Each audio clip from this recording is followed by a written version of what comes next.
जय हिंद बच्चों, आप सभी जानते हैं जवाहर नवोदय विद्यालय सिलेक्शन टेस्ट 2026 के लिए एग्जाम फॉर्म आउट हो चुके हैं। बहुत सारे बच्चों के मन में सवाल चल रहा है कि एज क्राइटेरिया क्या रहने वाला है, कौन कौन बच्चा क्या कर सकता है, फॉर्म भर सकता है।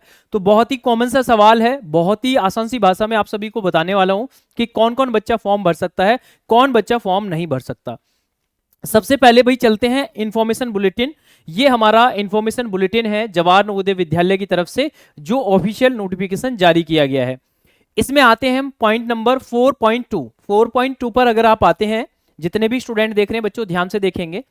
4.2 पर जब आते हैं तो यहां पर बताया गया है a candidate seeing admission must not have been born before, मतलब 1/5/2014।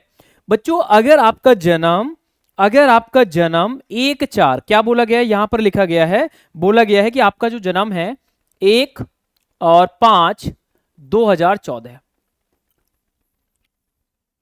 1 मई 2014 से पहले का आपका जन्म नहीं होना चाहिए। इस डेट को भी अगर आप पैदा हुए हैं, इस डेट को भी अगर आपकी डेट ऑफ बर्थ है, तो आप फिर भी फॉर्म अप्लाई कर सकते हैं। ठीक है, तो ये तो हो गया। मिनिमम एज कितनी होनी चाहिए? वैसे तो मिनिमम एज 10 साल है, मैक्सिमम एज 12 साल है, बट मैं एक्चुअल आपको डेट ऑफ बर्थ बता रहा हूं ताकि आप अपनी डेट ऑफ बर्थ से मैच कर पाएं। बताना मुझे कौन कौन भर सकते हैं, कौन कौन नहीं भर सकते। साथ साथ कमेंट सेक्शन में गूगल फॉर्म दिया गया है, आप सभी इस गूगल फॉर्म को फिल कर दीजिए। कोई भी आपको जानकारी लेनी है तो हमारी टीम आपसे कनेक्ट करेगी। देखिए, ऐसे बहुत सारे बच्चे हैं जिन्होंने हमारे साथ जुड़कर, ये जवाहर नवोदय विद्यालय के ऐसे बहुत सारे बच्चे हैं जिन्होंने सिलेक्शन टेस्ट को क्वालिफाई किया है, ना क्वालिफाई किया है, बहुत अच्छे मार्क्स भी गेन किए हैं। ये सैनिक स्कूल के कुछ बच्चे हैं, तो ऐसे बहुत सारे बच्चे हैं जिन्होंने बहुत अच्छा स्कोर किया है। आप भी चाहते हैं इन बच्चों की तरह अच्छा स्कोर करें और जो आपने और आपके पेरेंट्स ने सपना देखा है उसे पूरा करें, तो आप गूगल फॉर्म जरूर फिल कर दीजिए, कमेंट सेक्शन में दिया गया है।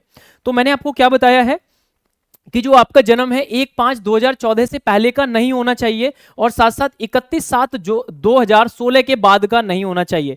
इन दोनों डेट को भी अगर आपका जन्म हुआ है तो आप जवाहर नवोदय विद्यालय क्लास 6 के लिए आप अप्लाई कर सकते हैं सिलेक्शन टेस्ट 2026 के लिए। तो आपको क्लियर हो गया, मतलब 1/5/2014, ठीक है, को जन्म हुआ है या इसके बाद हुआ है तो आप भर सकते हैं। लेकिन मैक्सिमम एज क्या है?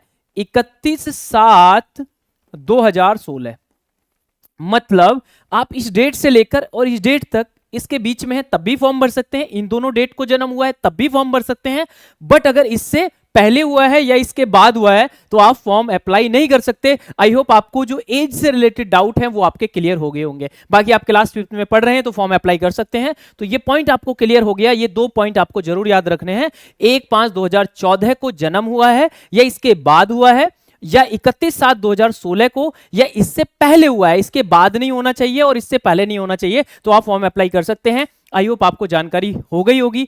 ऐसी ही अपडेट पाने के लिए जुड़े हमारे साथ, अभी चैनल को सब्सक्राइब करें। साथ साथ कमेंट सेक्शन में गूगल फॉर्म का लिंक दिया गया है, आप इसे क्या कर लेंगे, ज्वाइन कर लेंगे, गूगल फॉर्म को फिल कर देंगे। बाय बाय बच्चों, ऐसी अपडेट पाने के लिए चैनल को भी सब्सक्राइब करें, जुड़े हमारे साथ। जय हिंद, जय भारत।